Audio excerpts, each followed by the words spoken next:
Sintabi po sa mga nanananghalian, wala pa nga ring malipatan ng mga residente sa isang condominium building sa Marikina na pinalilikas ng mga otoridad dahil sa nakasusulasok na amoy na nagmumula sa kanilang gusali. Balitang hatid ni Cesar Apolinario, exclusive. Amin po ito na ano.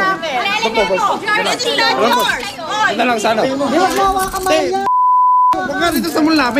Hindi pa nagsisimula ang panayam namin sa mga nagre-reklamong residente ng Cordova Tower sa Markinton Residences sa Marikina. Pinagbawalan kami ng mga gwardya ng kondo kahit na sa kalsada na namin i-interviewin ang mga residente. Isang residente ang namagitan at kinausap ang gwardya. Huwag nyo kami dadaanin sa puwersa. Ayaw. Hindi, huwag nyo. Bawal dito. Eh, nagbayad kami sa federal land eh. Milyon ang binayad namin eh. Matapos ang paliwanagan, nilubayan din kami ng mga gwardya. Ipinakita sa amin ng residenteng si Abeth Trias ang kanyang kuha ng paglilinis ng isang bakanteng unit ng kondo. Dito raw dumiretso mga duming galing umano sa tubo ng mga CR. Nag-backflow o umapaw na rin kasi ang mga drainage at toilet bowl sa ilang unit.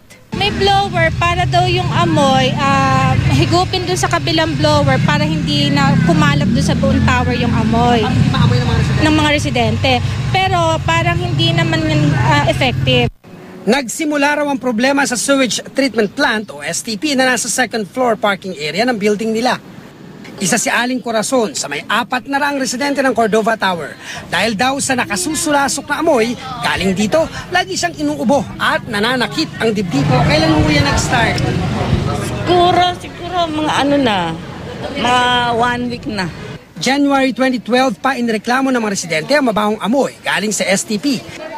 Hindi pa rin daw ito inaaksyonan ng pamunuan ng Markinton Residences. Lumabas sa investigasyon ng DENR, LLDA at lokal na pamahalaan ng Marikina na naglalabas ang methane gas ang STP na nagpoproseso ng dumi galing CR. Kaya inutos nila sa Federal Land Incorporated na siyang namamahala sa Cordova Tower na i-relocate ang mga residente habang inaayos ang problema. Kailangan yung affected residents, they have to move them out. Ang problema pa, kahit nung Thursday pa ibinaba ang desisyon na i-vacate ng mga residente ang Cordova Tower, wala silang lilipatan. Sinubukan namin kunan ng payag ang Federal Land Inc.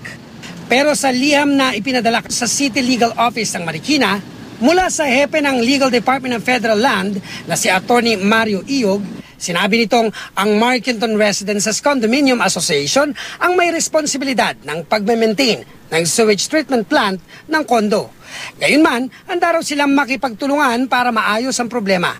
Nakipagpulong na nga raw sila sa mga miyembro ng Markinton Association, Cordova Ad Hoc Committee.